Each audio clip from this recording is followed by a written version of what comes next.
अंधेरे में एक पुराना खड़खड़ाता हुआ घर अकेला खड़ा था। उसकी खिड़कियां टूटी हुई थीं और दरवाजे पर जंग लगी थी। चांद बादलों में छिप गया था। आसमान में तारे भी नहीं दिख रहे थे, जैसे सब कुछ छिप गया हो। पेड़ों से हवा सीटी बजा रही थी। हर पत्ता जैसे किसी रहस्य की कहानी सुना रहा था। अंदर एक अकेला तेल का दिया टिमटिमा रहा था, जिससे दीवारों पर लंबी लंबी परछाइयां पड़ रही थी।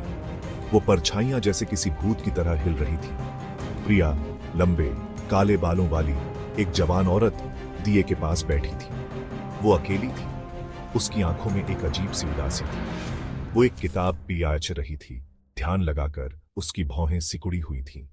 किताब की हर पंक्ति में वो खोई हुई थी। प्रिया को कहानियों में सुकून मिलता था, खासकर ऐसी रातों में। कहानियां उसे एक अलग दुनिया में ले जाती थी। घर में कहीं एक फर्श की लकड़ी के चरमराने की आवाज से वो थोड़ा उछल पड़ी। उसकी धड़कन तेज हो गई। सन्नाटे में आवाज गूंजती हुई लगी, जैसे कोई उसके पास ही खड़ा हो। प्रिया ने एक गहरी सांस ली। उस आवाज को अनसुना करने की कोशिश कर रही थी। उसने खुद को शांत करने की कोशिश की। उसने खुद से कहा कि ये बस पुराने घर की आवाज है, लेकिन उसके दिल में एक डर बैठा हुआ था। खिड़की के ठीक बाहर से एक फुसफुसाहट जैसी आवाज आई। प्रिया का सर झट से ऊपर उठा। उसकी छाती में दिल जोरों से धड़क रहा था। उसने गौर से सुना। उसके सारे होश काम कर रहे थे। फुसफुसाहट फिर से आई, धीमी और अस्पष्ट। ऐसा लग रहा था जैसे उसे उसके नाम से बुलाया जा रहा। एचो। प्रिया। उसके रोंगटे खड़े हो गए। उसके गले पर डर कस गया। क्या था वो? प्रिया धीरे धीरे अपनी कुर्सी से उठी, अपनी शॉल को कसकर पकड़े हुई। वो खिड़की की तरफ बढ़ी। उसके नंगे पैर ठंडे सख्त फर्श पर बिना आवाज किए पड़ रहे थे। घर का हर कड़कना अब फुसफुसाहट जैसा लग रहा था। फुसफुसाहट उसके पीछे पीछे आई, जैसे कोई अदृश्य शक्ति उसे बुला रही। एचो। वो अब कमरे के अंदर थी। उसके चारों तरफ अंधेरे की परछाइयां मंडरा रही थीं। प्रिया घूमी। उसकी नजरें परछाइयों में इधर उधर भाग रही थीं, जैसे कोई उसे देख रहा। एचो।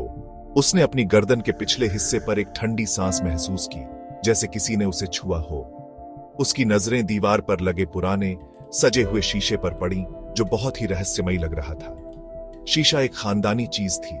उसकी चांदी उम्र के साथ धूमिल हो गई थी, लेकिन उसमें कुछ खास था। और उसके प्रतिबिंब में प्रिया ने कुछ ऐसा देखा जिससे उसके खून सूख गया।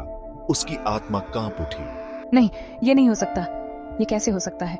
उसके पीछे खड़ी शीशे से वापस घूर रही थी एक और प्रिया, जो बिल्कुल उसकी तरह दिखती थी।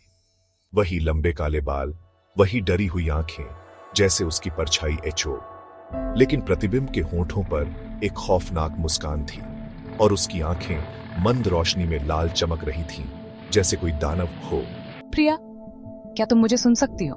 प्रिया, क्या तुम मुझे देख सकती हो? प्रिया डर के मारे पीछे हट गई। उसका गला घुट गया। उसकी सांसें तेज हो गईं। दिल की धड़कनें इतनी तेज थीं कि उसे सुनाई दे रही थी। प्रतिबिंब हिला। वो शीशे से बाहर निकला।